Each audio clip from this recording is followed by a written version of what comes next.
കൃത്യമായി എടുക്കാത്ത വ്യക്തിയാണ്. അങ്ങനെ കടുത്ത കടന്നാക്രമണം നടത്തിക്കൊണ്ടാണ് ഇക്കാര്യത്തിൽ മുഖ്യമന്ത്രി രംഗത്ത് വന്നിരിക്കുന്നതെന്നു കൂടിയാണ്. എന്തായാലും ഈ ആരോപണങ്ങൾക്കും ഒപ്പം മധ്യകേരളത്തിലെ നിർണായകമാവുന്ന രാഷ്ട്രീയത്തിലും മുഖ്യമന്ത്രിയുടെ മറുപടി ഉണ്ടാവും. നമുക്കതിലേക്ക് കൂടി മടങ്ങി വരാം.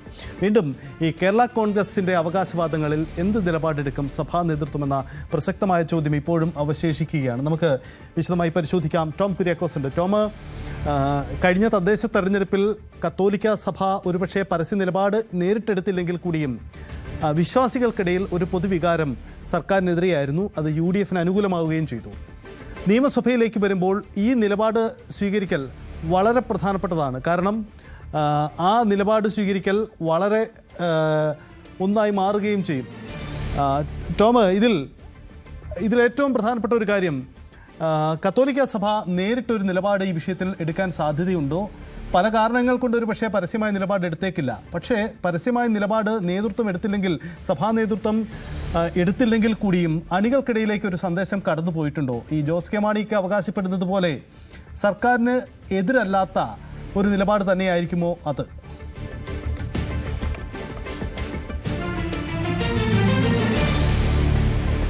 സജിത്ത്, നമുക്കറിയാം പരമ്പരാഗതമായി ക്രൈസ്തവ വോട്ടുകൾ എന്ന് പറയുന്നത് UDFന് അനുകൂലമായിരുന്നു. അതായത് കഴിഞ്ഞ നിയമസഭാ തെരഞ്ഞെടുപ്പിന് മുൻപ് വരെ, കഴിഞ്ഞ നിയമസഭാ തെരഞ്ഞെടുപ്പോട് കൂടിയാണ് കേരളത്തിലെ ഒരു സാമൂഹ്യ ചിത്രം തന്നെ മാറുന്നത്. പൊതുവെ UDFന് അനുകൂലമായി വോട്ട് ചെയ്തിരുന്ന ക്രൈസ്തവ വിഭാഗത്തിൻ്റെ വോട്ടിൽ വിള്ളൽ വീഴ്ത്താൻ ഇടതുപക്ഷത്തിന് കഴിഞ്ഞു. അതിൽ കേരള കോൺഗ്രസ് മാണി വിഭാഗത്തിൻ്റെ ഈ മുന്നണി മാറ്റം ഉൾപ്പെടെ വലിയ രീതിയിൽ തന്നെ രാഷ്ട്രീയ മണ്ഡലത്തിൽ പ്രതിഫലിച്ചു എന്ന് തുറന്നു പറയേണ്ടി വരും. പക്ഷേ ഇത്തവണ കഴിഞ്ഞ തദ്ദേശ സ്വയംഭരണ തെരഞ്ഞെടുപ്പിലേക്ക് വന്നപ്പോൾ കാര്യങ്ങൾ മാറി. UDFിൽ നിന്നും വിട്ടുപോയ ക്രൈസ്തവ വോട്ടുകൾ തിരികെ കൊണ്ടുവരാൻ UDF നേതൃത്വത്തിന് കഴിഞ്ഞു.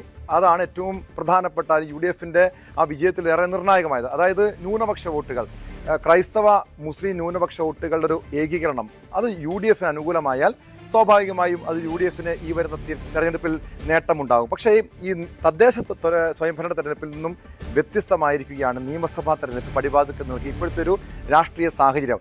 അതായത് UDFന് അനുകൂലമായി ചിന്തിച്ച വോട്ടുകളിൽ ഒരു പരിധിവരെയും ഈ സീറ്റുകളുടെ വിഭജനമൊക്കെ വന്നു കഴിഞ്ഞപ്പോൾ ഒരു മാറ്റം വന്നു എന്ന് സംശയിക്കേണ്ടിയിരിക്കുന്നു. പ്രത്യേകിച്ചും UDF കേരള കോൺഗ്രസിന് UDFനൊപ്പം നിൽക്കുന്ന ജോസഫ് ഗ്രൂപ്പിന് 8 സീറ്റുകൾ മാത്രമാണ് നൽകിയതെങ്കിൽ LDFനൊപ്പം നിൽക്കുന്ന മാണി ഗ്രൂപ്പിന് LDF 12 സീറ്റ് നൽകി. അതുകൊണ്ട് തന്നെയാണ് ഈ സ്വാഭാവികമായും ക്രൈസ്തവ വിഭാഗത്തെ ഇടതുപക്ഷം ഒരു പരിധിവരെയും പരിഗണിച്ചു. അത് മറ്റു പല വിഷയം, JB കോശി കമ്മീഷൻ റിപ്പോർട്ട് നടപ്പാക്കുന്നതിലും മറ്റു കാര്യങ്ങളിലൊക്കെ അത് കൃത്യമായും ക്രൈസ്തവ വിഭാഗത്തിൻ്റെ പല ആവശ്യങ്ങളും പരിഗണിക്കാൻ CPMന് അല്ലെങ്കിൽ ഇടതുപക്ഷ സർക്കാരിന് കഴിഞ്ഞു എന്ന് പറയേണ്ടി വരും. അതുകൊണ്ട് തന്നെയാണ് ഈ തെരഞ്ഞെടുപ്പ് പടിവാതിൽക്ക് നിൽക്കെ രാഷ്ട്രീയ സാഹചര്യങ്ങളിൽ, സാമൂഹിക സാഹചര്യങ്ങളിൽ ചില മാറ്റങ്ങൾ ഉണ്ടായിരിക്കുന്നത്.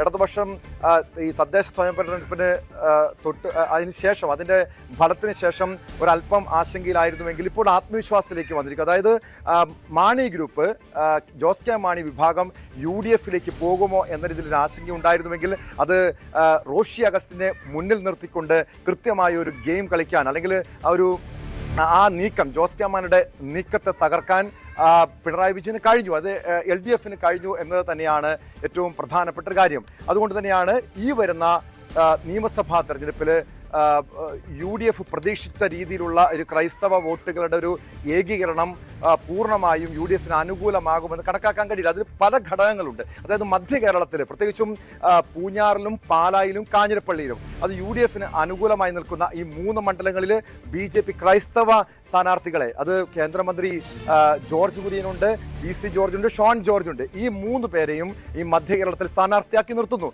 അതാണ് ഏറ്റവും പ്രധാനപ്പെട്ട കാര്യം. അവിടെ ക്രൈസ്തവ വോട്ടുകളിൽ വിള്ളൽ ഉണ്ടാകുമെന്ന കാര്യത്തിൽ യാതൊരു സംശയവുമില്ല. അതോടൊപ്പം ഏറ്റുമാനൂരിൽ പരമ്പരാഗതമായി അല്ലെങ്കിൽ കഴിഞ്ഞ കുറേ നാളുകളായി ക്രൈസ്തവ വിഭാഗത്തിൽപ്പെട്ട നേതാവായിരുന്നു, സ്ഥാനാർത്ഥിയായിരുന്നു UDFന് വേണ്ടി മത്സരിച്ചിരുന്നുവെങ്കിൽ ഇത്തവണ ചിത്രം മാറുന്നു. അതവിടെ 20-25% ക്രൈസ്തവ വോട്ടുകൾ, അത് എങ്ങനെയായിരിക്കും, അത് ആർക്ക് അനുകൂലമായിരിക്കും എന്നതാണ് ഏറ്റവും പ്രധാനപ്പെട്ട ഒരു കാര്യം. അതോടൊപ്പം തന്നെ അത് വടക്കൻ കേരളത്തിലേക്ക്, മലയോര ജില്ലകളിലേക്ക് വന്നു കഴിഞ്ഞാൽ UDFന് അനുകൂലമാണ് സാഹചര്യം എന്ന് തന്നെ പറയേണ്ടി വരും. പ്രത്യേകിച്ചും തലശ്ശേരി രൂപത, താമരശ്ശേരി രൂപത, മാനന്തവാടി രൂപത, ഈ 3 രൂപതകളുടെ നിലപാട് അവിടെ മറ്റൊരു രാഷ്ട്രീയ സാഹചര്യമാണ്. അതായത് നമുക്കറിയാം അവിടുത്തെ മലയോര മേഖലകളിലെ പ്രശ്നം, വന്യജീവി ആക്രമണം, കാർഷിക വിളകളുടെ വിലത്തകർച്ച, ഇതൊക്കെ അവിടുത്തെ ഒരു രാഷ്ട്രീയ സർക്കാർ വേണ്ട രീതിയിൽ ഇടപെട്ടില്ല എന്നൊരു പരിഭവമുണ്ട്. പക്ഷേ JB കോശി കമ്മീഷൻ റിപ്പോർട്ടുമായി ബന്ധപ്പെട്ട വിഷയത്തിലടക്കം സഭ പല പ്രക്ഷോഭങ്ങൾ നടത്തിയിരുന്നു, കത്തോലിക്ക കോൺഗ്രസ് പല പ്രക്ഷോഭങ്ങൾ നടത്തിയിരുന്നു. ഈ വിഷയങ്ങളിലൊക്കെ ഇടതുപക്ഷ സർക്കാരിന് മുന്നിൽ ഒരു സമ്മർദ്ദ ശക്തിയായി ജോസ് കെ മാണി പ്രവർത്തിച്ചു എന്നത് സഭ രഹസ്യമായി തന്നെ പറയുന്നുണ്ട്. അതുകൊണ്ട് തന്നെ ജോസ് കെ മാണിയെ സംരക്ഷിക്കേണ്ടത് സഭയുടെ ഒരു ഉത്തരവാദിത്തമായി മാറിയിരിക്കുന്നു. അതായത് ക്രൈസ്തവ വിഭാഗത്തിന്, മുസ്ലിം വിഭാഗത്തിന് മുസ്ലിം ലീഗ് അവരുടെ പല വിഷയങ്ങളിലും ഇടപെട്ടുകൊണ്ട് കൃത്യമായി പ്രവർത്തിക്കുമ്പോൾ ക്രൈസ്തവ വിഭാഗത്തിന് വേണ്ടി ഇടപെടാൻ ഒരു രാഷ്ട്രീയ പാർട്ടി ഇല്ല എന്നത് തന്നെയാണ് ഏറ്റവും ആശങ്കപ്പെടുന്ന കാര്യം. അതോടൊപ്പം കോൺഗ്രസിൽ ഒരു ക്രൈസ്തവ നേതാവ് ഇല്ലാത്തതിൻ്റെതായ അത് പ്രധാനപ്പെട്ട നേതാവ് സണ്ണി ജോസഫ്, KPCC അധ്യക്ഷൻ സണ്ണി ജോസഫിന് KPCC നേതൃത്വത്തിലേക്ക് വന്നതുപോലും സഭയുടെ ഒരു സമ്മർദ്ദം മൂലമാണെങ്കിൽ പോലും അദ്ദേഹത്തിന് അത്ര കാര്യമായി കേരളത്തിലെ രാഷ്ട്രീയ പൊതുമണ്ഡലത്തിൽ തിളങ്ങാൻ കഴിഞ്ഞിട്ടില്ല എന്നതൊരു വസ്തുതയാണ്. അതായത് കോൺഗ്രസിന് അല്ലെങ്കിൽ UDF ആദ്യത്തെ ഒരു 10 നേതാക്കന്മാരുടെ പട്ടിക എടുത്ത് നോക്കിയാൽ സീറോ മലബാർ സഭയിൽപ്പെട്ട അല്ലെങ്കിൽ കത്തോലിക്ക സഭയിൽപ്പെട്ട ഒരു നേതാവ് ഇല്ല എന്ന ഒരു പരിഭവം, അതല്ലെങ്കിൽ സഭയുടെ തന്നെ വീഴ്ചയാണ്. ആ രീതിയിലൊരു നേതാവിനെ വളർത്തിക്കൊണ്ടുവരാൻ കഴിഞ്ഞിട്ടില്ല. MP-മാരുണ്ട്, അതായത് ബെന്നി ബെഹനാനെ പോലെ, അല്ലെങ്കിൽ ക്രൈസ്തവ വിഭാഗത്തിൽ നിന്ന് ബെന്നി ബെഹനാൻ, ആന്റോ ആന്റണി ഉൾപ്പെടെയുള്ള നേതാക്കൾ ഉണ്ടെങ്കിൽ പോലും സംസ്ഥാന രാഷ്ട്രീയത്തിലേക്ക് വരുമ്പോൾ അല്ലെങ്കിൽ UDF-ന്റെ ഒരു സർക്കാർ വരികയാണെങ്കിൽ മന്ത്രിസഭയിലേക്ക് അവസാനത്തെ ഉമ്മൻചാണ്ടി സർക്കാരിൻ്റെ മന്ത്രിസഭയിൽ 6 ക്രൈസ്തവ വിഭാഗത്തിൽപ്പെട്ട മന്ത്രിമാരുണ്ടായിരുന്നുവെങ്കിൽ ഇത്തവണ, അതായത് UDF ഗവൺമെൻറ്റാണ് വന്നെങ്കിൽ അങ്ങനെ എടുത്തു കാണിക്കാൻ പറ്റുന്ന ഒരു 6 നേതാക്കൾ ഇല്ല എന്നത് ഒരു സഭാ നേതൃത്വത്തെ സംബന്ധിച്ച് ആശങ്കപ്പെടുത്തുന്ന കാര്യമാണ്. മാത്രമല്ല പല സഭകളും, കത്തോലിക്ക സഭ, ഓർത്തഡോക്സ് യാക്കോബായ, ലത്തീൻ ഉൾപ്പെടെയുള്ള അല്ലെങ്കിൽ മലങ്കര സഭകൾ ഉൾപ്പെടെയുള്ള സഭകളുടെ ഓരോ സഭകളും വ്യത്യസ്തമായ ഒരു രാഷ്ട്രീയ നിലപാട് സ്വീകരിക്കുന്നുണ്ട്. അത് ഓർത്തഡോക്സ് യാക്കോബായ സഭകളുടെ പള്ളിത്തർക്കം ഒരു പ്രധാനപ്പെട്ട വിഷയമായി ഇപ്പോഴും നിൽക്കുന്നു. ഏറ്റവും ഒടുവിൽ ഈ പള്ളിത്തർക്കവുമായി ബന്ധപ്പെട്ട് കോടതിയുടെ ഇടപെടൽ വന്നപ്പോൾ സർക്കാർ സ്വീകരിച്ച നിലപാടിൽ ഓർത്തഡോക്സ് സഭയ്ക്ക് പരിഭവമുണ്ട്. അതെങ്ങനെയായിരിക്കും ആറന്മുള മണ്ഡലത്തിൽ പ്രതിഫലിക്കുക എന്നതുൾപ്പെടെ നമ്മൾ ആറന്മുള, ചെങ്ങന്നൂർ ഉൾപ്പെടെയുള്ള ഓർത്തഡോക്സ് സഭയ്ക്ക് സ്വാധീനമുള്ള മധ്യകേരളത്തിലെ ഈ മണ്ഡലങ്ങളിലൊക്കെ അത് എങ്ങനെയായിരിക്കും പ്രതിഫലിക്കുക എന്നതും ശ്രദ്ധേയമായിട്ടുള്ള അല്ലെങ്കിൽ നമ്മൾ ഒരു രാഷ്ട്രീയ കൗതുകമുള്ള വിഷയമാണ്. അതോടൊപ്പം ഈ യാക്കോബായ സഭയ്ക്ക് സ്വാധീനമുള്ള എറണാകുളം ജില്ലയിലെ കിഴക്കൻ മേഖലകളിൽ അത് ഒരുപക്ഷെ സർക്കാരിന് അനുകൂലമാകുമോ എന്നതുൾപ്പെടെയുള്ള കാര്യങ്ങളിൽ ഒരു കൗതുകമുണ്ട്, രാഷ്ട്രീയ കൗതുകമുണ്ട്. പക്ഷേ ഈ തൃശ്ശൂർ ജില്ലയിൽ ചാലക്കുടി, ഇരിങ്ങാലക്കുട, ഒല്ലൂർ, തൃശ്ശൂർ ഉൾപ്പെടെയുള്ള മണ്ഡലങ്ങൾ ഇവിടെ സീറോ മലബാർ സഭയ്ക്ക് അല്ലെങ്കിൽ കത്തോലിക്ക സഭയ്ക്ക് സ്വാധീനമുള്ള മണ്ഡലങ്ങളാണ്. അവിടെ അത് എങ്ങനെയായിരിക്കും UDF-ന് അനുകൂലമായി ചിന്തിക്കുമോ? കാരണം UDF-നെ സംബന്ധിച്ച് വലിയ തിരിച്ചടി നേരിട്ട ഒരു തെരഞ്ഞെടുപ്പായിരുന്നു കഴിഞ്ഞ നിയമസഭാ തെരഞ്ഞെടുപ്പ്. ഒരൊറ്റ ചാലക്കുടി സീറ്റ് മാത്രമാണ് നേടാൻ കഴിഞ്ഞത്. അതോടൊപ്പം തിരുവനന്തപുരം ജില്ലയിൽ കോവള മാത്രമായിരുന്നു UDF-ന് അനുകൂലമായി ചിന്തിച്ചത്. ഈ 2 ജില്ലകൾ, അതായത് തിരുവനന്തപുരം, തൃശ്ശൂർ ജില്ലകളിൽ UDF-ന് എത്രത്തോളം സീറ്റുകൾ നേടാൻ കഴിയും, അതനുസരിച്ച് മാത്രമേ UDF-ന് അധികാരത്തിലെത്താൻ കഴിയൂ. അവിടെ ഈ സഭകളുടെ നിലപാട് നിർണായകമാണ്. പ്രത്യേകിച്ചും തിരുവനന്തപുരം ജില്ലയിലേക്ക് വന്നു കഴിഞ്ഞാൽ CSI സഭയുടെ, അതായത് ഏകദേശം 10 മണ്ഡലത്തോളം, പാറശാല, നെയ്യാറ്റിൻകര ഉൾപ്പെടെയുള്ള 10 മണ്ഡലങ്ങളിൽ CSI സഭയുടെ നിലപാട് അതിനിർണായകമാണ്. ഏകദേശം ഇന്ത്യയിലെ തന്നെ ഏതൊരു ക്രൈസ്തവ ഡിനോമിനേഷൻ എടുത്തു നോക്കിയാലും ഏറ്റവും കൂടുതൽ അംഗസംഖ്യയുള്ള ഒരു രൂപതയാണ് CSI സഭയുടെ ദക്ഷിണ കേരള മഹാ ഇടവക. അവിടുത്തെ നിലപാട്, അവർ സ്വീകരിക്കാൻ പോകുന്ന രാഷ്ട്രീയ നിലപാട് ഉൾപ്പെടെ ഏറെ നിർണായകമാണ്. 29-ാം തീയതി രാഷ്ട്രീയ നിലപാട് സ്വീകരിക്കുമെന്ന് CSI സഭാ നേതൃത്വം വ്യക്തമാക്കിയിട്ടുണ്ട്. തിരുവനന്തപുരം ജില്ലയിൽ പ്രത്യേകിച്ചും അരുവിക്കര, അതോടൊപ്പം ആറ്റിങ്ങൽ ഉൾപ്പെടെയുള്ള മണ്ഡലങ്ങൾ, ആറ്റിങ്ങൽ, നെയ്യാറ്റിങ്കര, പാറശാല ഉൾപ്പെടെയുള്ള മണ്ഡലങ്ങളിൽ UDF-നെ സംബന്ധിച്ച് സ്വാധീനമുണ്ടായിരുന്നുവെങ്കിൽ കഴിഞ്ഞ തവണ വലിയ തിരിച്ചടി നേരിട്ടു. അത് തിരിച്ചു വരണമെങ്കിൽ, ആ സീറ്റുകൾ തിരിച്ചു പിടിക്കണമെങ്കിൽ CSI സഭയുടെ നിലപാടേറെ നിർണായകമായിരിക്കും. ലത്തീൻ സഭ ഒരു പരിധിവരെയും